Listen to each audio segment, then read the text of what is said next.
Well, the British royals have posed for a new formal photograph. You notice there she's the only splash of color in this picture. But take a close look at her tiara. Queen Camilla expected another routine legal briefing. Instead, one sentence changed the balance of the royal household forever. Sitting across from palace lawyers, she learned that Queen Elizabeth II's complete private jewel collection had been legally designated for Catherine, Princess of Wales. Not selected pieces. Not a ceremonial loan. The entire collection. Camilla's expression hardened as the meaning became clear, and inside that silent room, something far greater than diamonds and pearls had just been transferred. Before we go deeper into what this really means for the royal family, make sure to subscribe so you don't miss a single update. Charles watched the silence tighten around the table. King Charles III had expected a technical discussion about his mother's estate, while Prince William sat beside Catherine, saying almost nothing. An estate memorandum, the written legal record explaining how private possessions must be distributed, rested before the senior lawyers.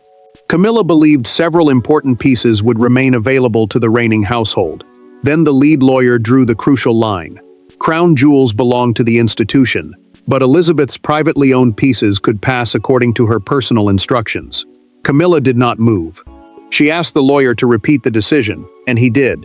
Queen Elizabeth II's entire privately owned jewel collection had been assigned to Catherine, Princess of Wales. It was not a temporary loan or shared arrangement. Catherine held the inheritance rather than Camilla. Charles watched disbelief turn into humiliation, because the queen consort had expected influence over pieces once worn by the late monarch. Catherine lowered her eyes and said quietly that she had never asked for any of it. William studied the document as the lawyer opened a sealed section. Catherine had not simply been listed among several beneficiaries.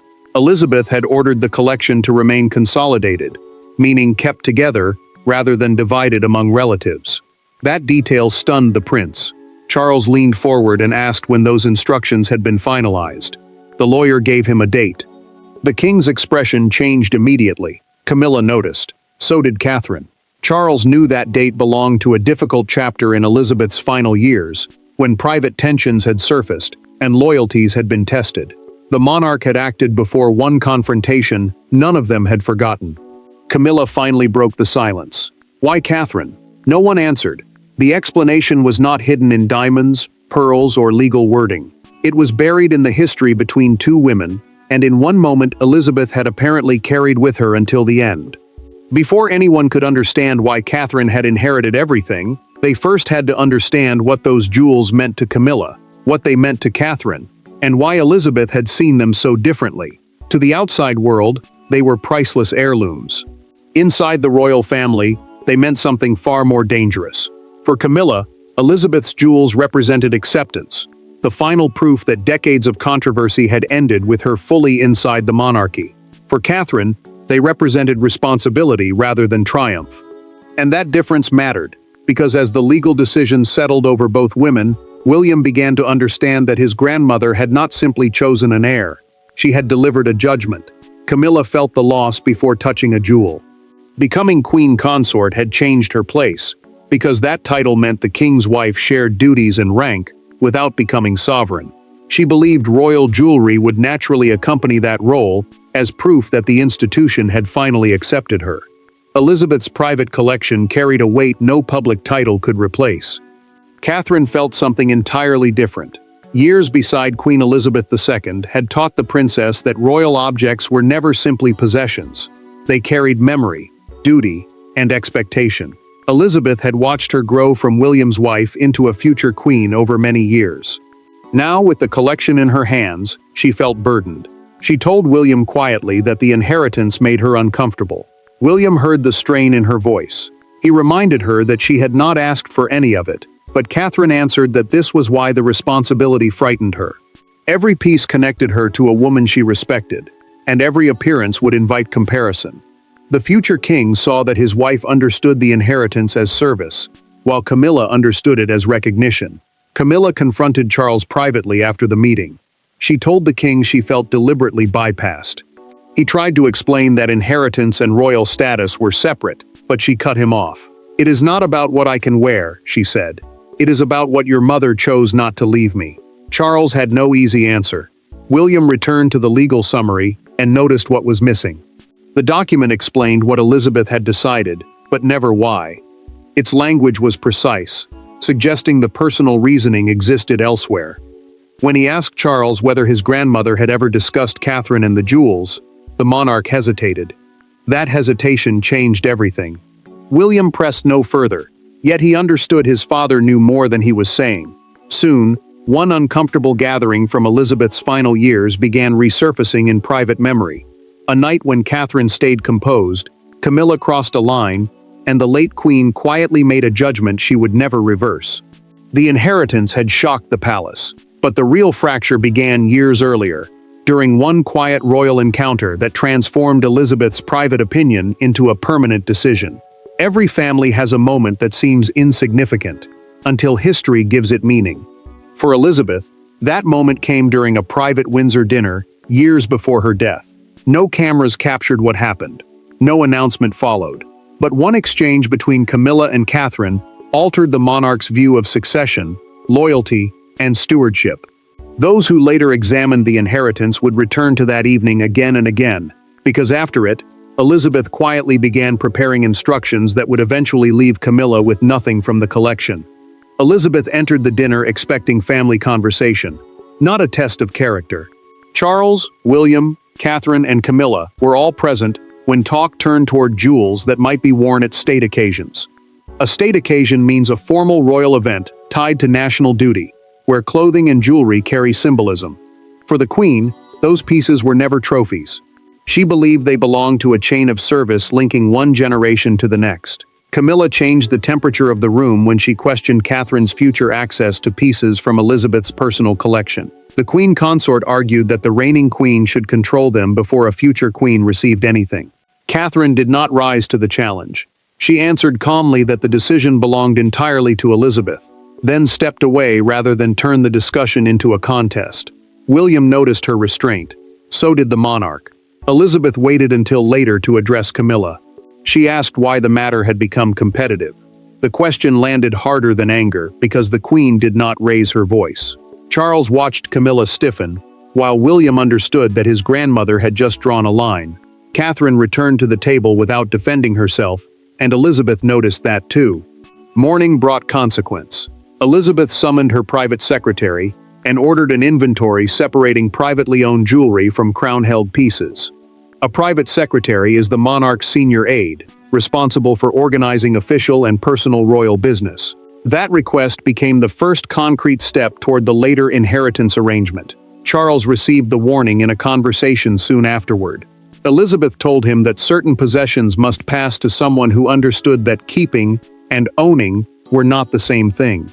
He understood whom she meant. He also chose not to tell Camilla. Years later, that silence came back with force. Camilla learned that Charles had known about Elizabeth's concerns long before the lawyers confirmed Catherine's inheritance. Her shock hardened into anger. She no longer wanted explanations from advisors. She wanted Catherine alone. The jewels had exposed an old wound, and now the two women at the center of Elizabeth's decision were about to face each other without lawyers, courtiers, or ceremonial smiles between them. The confrontation did not begin with shouting. That made it worse.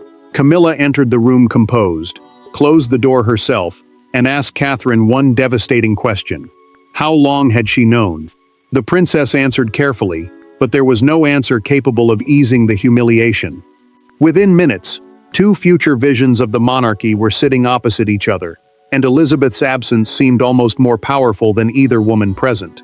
Camilla had requested the meeting without aides, and Catherine had agreed because refusing would deepen the fracture. William knew where his wife was, but he remained outside the room. An aide, meaning a royal staff member who supports senior family members with official duties, had been dismissed before the conversation began. The Queen Consort wanted no buffer between herself and the woman who now held Elizabeth's private collection. Catherine kept her voice steady. She explained that she had learned the legal extent of the inheritance only when the lawyers confirmed it. She had understood that Elizabeth wanted her to safeguard certain pieces, but she had never been told the collection would remain together under her name. Camilla listened, then asked the question she had been holding back. Did Catherine truly believe she deserved those jewels more than the reigning queen? Catherine paused.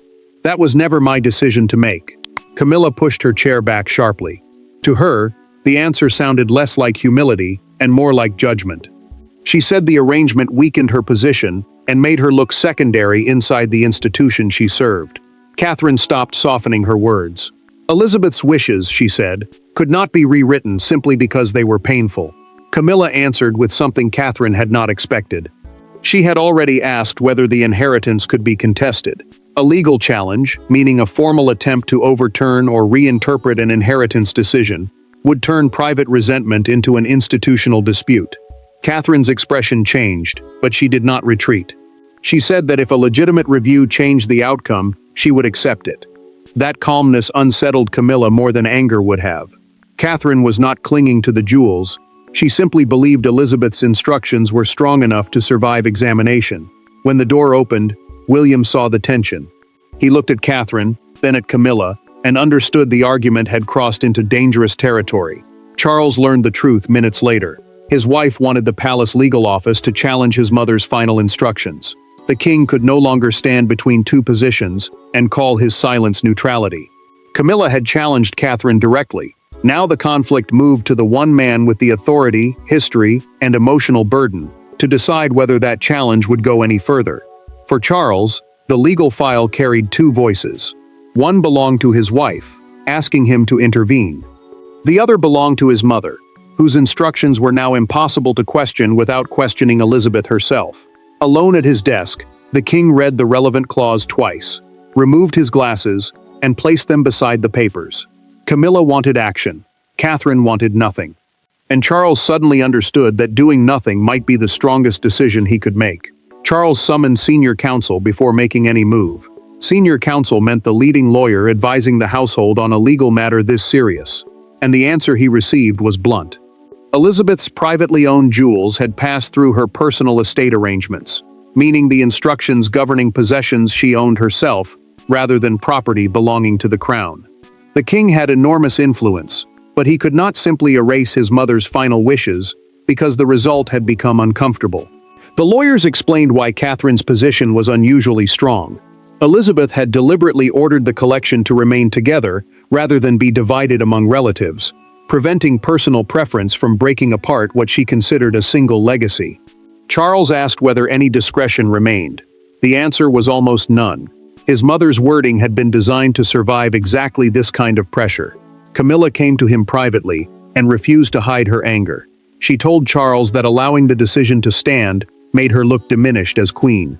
He answered carefully, saying that overturning Elizabeth's instructions would cause deeper damage because it would suggest that a monarch's final wishes could be discarded whenever the next household disliked them. Camilla reminded him that she was his wife. The king replied that Elizabeth had been his mother. Neither sentence solved anything. Charles remained alone after Camilla left. He remembered Elizabeth's warning that certain possessions needed a guardian who understood the difference between ownership and stewardship. Stewardship meant protecting something for those who came after, not treating it as a personal prize. Suddenly, her old words no longer sounded philosophical. They sounded like preparation. The final safeguard made his choice unavoidable. Catherine could wear, preserve, lend, and eventually pass the jewels within the framework Elizabeth had established, but she could not casually break the collection apart for personal redistribution. Charles read the written recommendation one last time. Then he signed the authorization, accepting the legal settlement without challenge. Charles chose not to send an aide with the news. He went to Camilla himself. When the king entered her sitting room carrying no papers, she studied his face and understood before he spoke. The legal battle had ended before it truly began, but the emotional consequences were only starting. Camilla now had to face a reality no title, marriage, or royal rank could reverse. There was no dramatic announcement inside the palace, no raised voices, no formal punishment. Yet for Camilla, the silence after Charles's decision felt worse than any public rebuke. The collection she had imagined entering as queen would instead move toward Catherine's stewardship, piece by piece, inventory by inventory. As arrangements began, Camilla watched a future she thought belonged partly to her become attached to another woman, and she could no longer pretend Elizabeth's choice was temporary. Camilla remained queen consort, and nothing about her daily rank had been stripped away. She still had access to crown-owned ceremonial jewelry, meaning pieces held for the monarchy rather than owned privately by one person. That distinction made the wound sharper. She had not lost her place beside Charles. She had lost something more intimate, the belief that Elizabeth had intended to include her in the late Queen's personal legacy. Camilla sat alone after Charles left and rested one hand on an unopened jewelry case. She had once expected to discuss its contents with royal collection staff, the officials responsible for preserving and recording important objects. Now she could not bring herself to lift the lid. When an aide entered, the Queen consort quietly asked for the case to be taken away. The gesture was small, but the humiliation behind it was not. Force tried again later. He told his wife that respecting Elizabeth's wishes was not a judgment on their marriage. Camilla looked at him and answered that perhaps it was not a judgment on their marriage, but it was clearly a judgment on how his mother had seen her. The king searched for a reply and found none. His silence confirmed what words could not soften. Catherine chose restraint at the very moment she could have claimed victory. Instead of selecting famous pieces for herself, she ordered the entire collection left untouched until she had reviewed Elizabeth's inventory and personal notes. An inventory is simply a detailed record of each object, its ownership, and its history. For the princess, understanding came before wearing. Catherine then found something unexpected. One jewel had been packaged separately, with a handwritten instruction stating when it should next appear publicly. The note did not center on Camilla, Charles, or even Catherine alone. It pointed toward the monarchy's next generation, and duty carried carefully forward across generations. William was asked to meet his wife privately. When the prince arrived, Catherine placed the closed case between them and explained what Elizabeth had intended. He listened, realizing the inheritance was larger than either woman's hurt. Camilla believed the dispute was about possession. Catherine was about to prove that Elizabeth had designed it around something entirely different: continuity. After days of arguments, lawyers, and wounded pride, the turning point came in a room containing only Catherine and William. No advisors, no courtiers, no one to interpret what Elizabeth had meant. Catherine opened the separate case, read the instruction again, and told her husband she finally understood. His grandmother had not given her a treasure chest. She had given her custody of a family story, and expected Catherine to decide what came next. William was still angry. He had watched his wife absorb suspicion, confrontation, and pressure over an inheritance she never requested, and he wanted to defend her. Catherine stopped him before resentment could take control. She told the prince that turning Elizabeth's decision into a victory over Camilla would destroy its meaning. Stewardship, she explained, meant protecting something for future generations rather than treating it as a personal possession. Catherine had spent hours reading the Queen's notes, and one theme appeared again and again. Elizabeth described the jewels as objects passing through hands, reigns, and generations. They were never meant to become permanent trophies. William understood why that mattered. His grandmother had built the inheritance around continuity, while the argument surrounding Camilla had reduced it to status. William admitted that he still resented the way Catherine had been challenged. He believed she had been forced to defend herself for simply respecting the late monarch's wishes. Catherine understood his anger, but she refused to feed it. Retaliation, she said, would turn Elizabeth's gift into the exact kind of power struggle the Queen had tried to prevent. Catherine then made her own decision. She would never publicly use the inheritance as proof that Elizabeth preferred her over Camilla. The princess would preserve the collection, wear its pieces carefully, and eventually teach the next generation what they represented. Then she showed William the instruction inside the separate case. Elizabeth had reserved one jewel for a future milestone involving Princess Charlotte. The young royal, Catherine explained, represented the generation beyond William and herself. The note proved that the collection had never been designed around Camilla's reign. It had been planned across decades. Catherine told William she wanted to speak privately with Charles before anything became public. She wanted the king to hear directly that his mother's collection would remain unified and would never be used to humiliate his wife. William agreed, but the palace had already lost control of the story. Details of the lawyer's confirmation reached the outside world before that conversation could remain private. Inside the palace, Catherine had chosen restraint. Outside its gates, restraint disappeared completely. By sunrise, the inheritance had escaped the palace walls. Breakfast television opened with it. Commentators argued over it. Crowds stopped beneath newspaper boards to read the same extraordinary claim. Elizabeth's jewels were going to Catherine. What had begun as a private legal confirmation was suddenly being interpreted as the late Queen's final message about the monarchy's future. And for Camilla, the most painful part was no longer knowing what Elizabeth had decided. It was watching Britain decide what that decision meant. Camilla saw the story before anyone could soften it. A newspaper beside her breakfast framed Elizabeth's decision as a choice between two women, and the Queen consort folded the page inward before asking for it to be removed. Charles watched in silence, knowing Camilla remained the reigning queen, while Catherine represented the next chapter of royal life.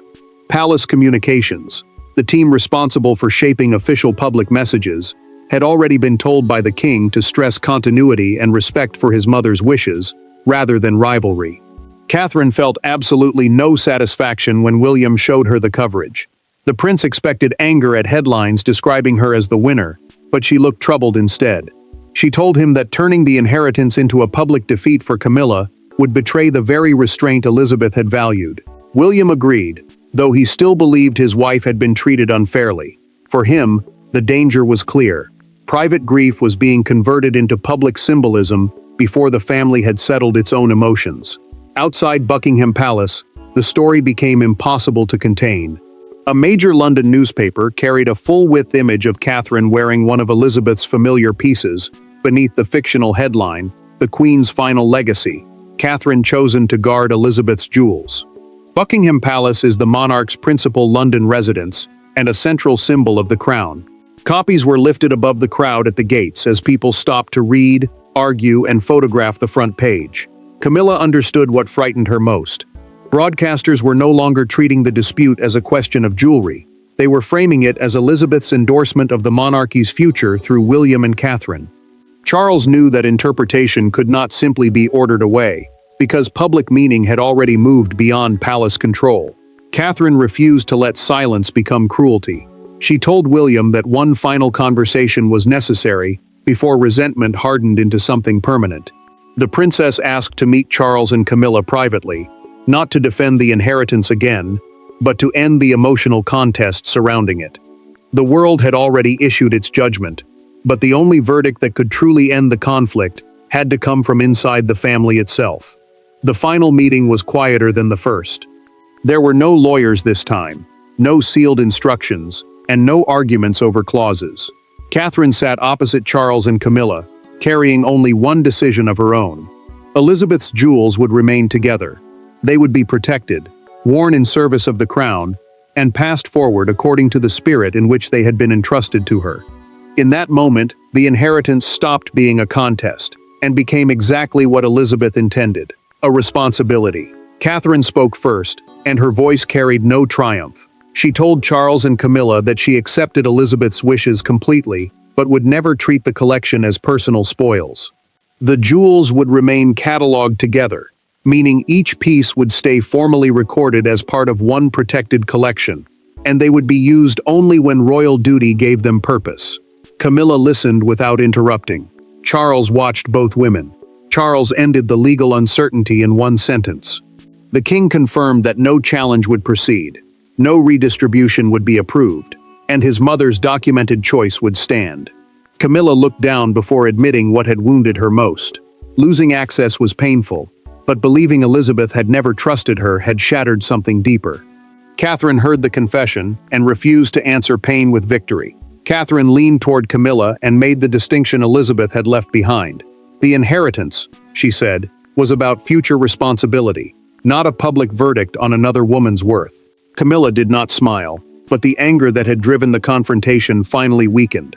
The Queen consort accepted that Elizabeth's private jewels would remain under Catherine's stewardship, while her own duties as queen continued with ceremonial pieces connected to the reigning crown.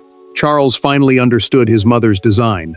Elizabeth had feared fragmentation, rivalry, and the loss of meaning across generations. She had chosen Catherine because she trusted her to preserve rather than possess.